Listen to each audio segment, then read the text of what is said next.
Okay, now it's time to learn our first open chord. So what is an open chord? Well, an open string is when you don't put your finger on the string. So any chord that contains one or more open strings, you would consider an open chord. The way that I teach playing open chords is I start with the easiest shapes first. I'm not so concerned with what the chords are called. In the beginning, you just want to develop some good habits of how to hold the guitar and how to move through some shapes and make some sound.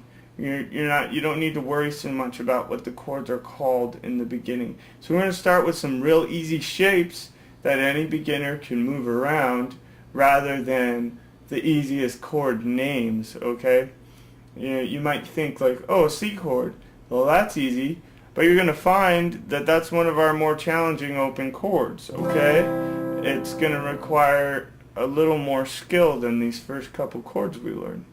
So some of these might have a funky name, but they're going to be a real easy shape. So let's look at our chord diagram down here. You see an open circle above the low E string, so this far left line, that's the thickest string, okay? Remember, the lines going up and down are the strings, the lines going this way are the frets. If you forgot how to read one of these, look at my chord diagram video. Open, this is telling you to put your middle finger, that's the 2, on the A string. This is telling you to put your ring finger, the 3rd finger, on the 2nd fret of the D string, and the last 3 are open. So you got open, 2nd fret, open, open, open. So remember, the numbers down here aren't telling you frets to play. These are telling you what finger to use. When you see an E minor, it's going to be a big capital E, a little M after it. A minor chord always has that little M. If it doesn't have a little M after it, it's what's called a major chord. And for right now, you don't need to understand the why of major and minor chords. The easiest way to think about it is a minor chord sounds more, melancholy or sad, and a major chord sounds more happy or bright. Our chord diagram here is telling us to use our 2nd and 3rd fingers, and you'll remember this is finger 1, 2, 3, and 4. We don't count our thumb, okay, because we're not using that to play with. Remember, with your thumb, alright, it's important what part of your thumb you put on the back of the neck. You have 2 knuckles to your thumb. The one closest to the tip of your finger is not the one you want to use. You want to locate the base of your thumb, right here, this knuckle. You're going to put that on the back of the neck, okay? Now, your hand might be smaller than mine, so you might not see the thumb sticking over like that. That's not important. What's important is the back of that thumb on the back of the neck. You want it to be about, find the 2nd fret here, and you want it to be a little bit behind that, okay? So basically the web part of your thumb is going to be up into the neck, like this. This is the base of your pointer finger.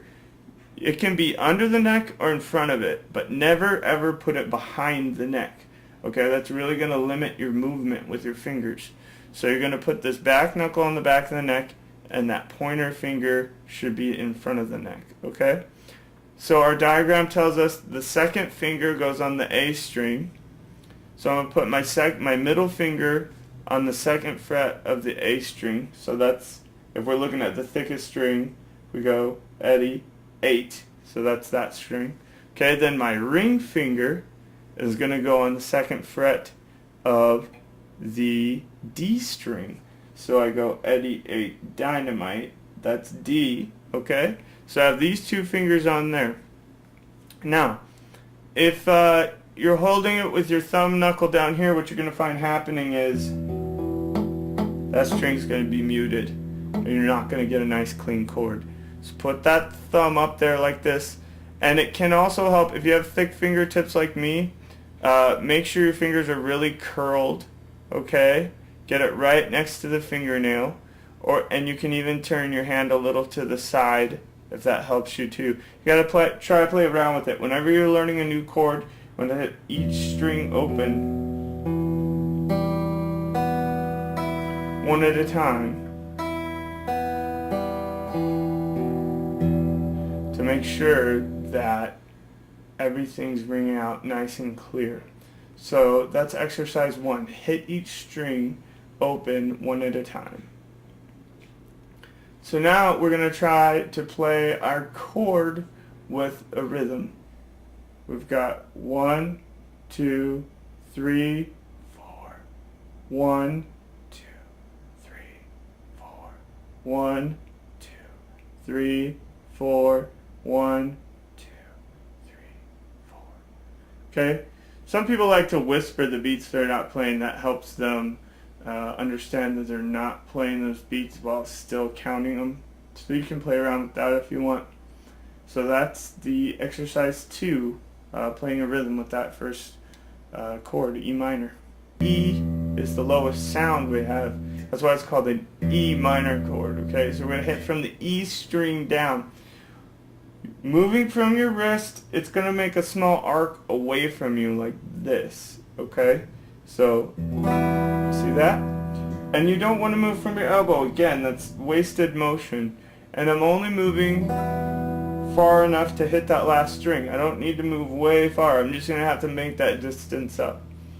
So let's look at exercise 2, alright, and follow along with the rhythm on that. And I'm going to play 1, 2, 3, 4. 1, 2, 3, 4. 1, 2, 3, 4. 1, 2, 3, 4.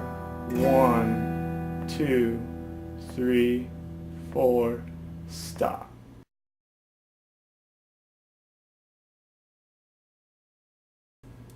So that's how we play an E minor chord, and we tried out a little rhythm there.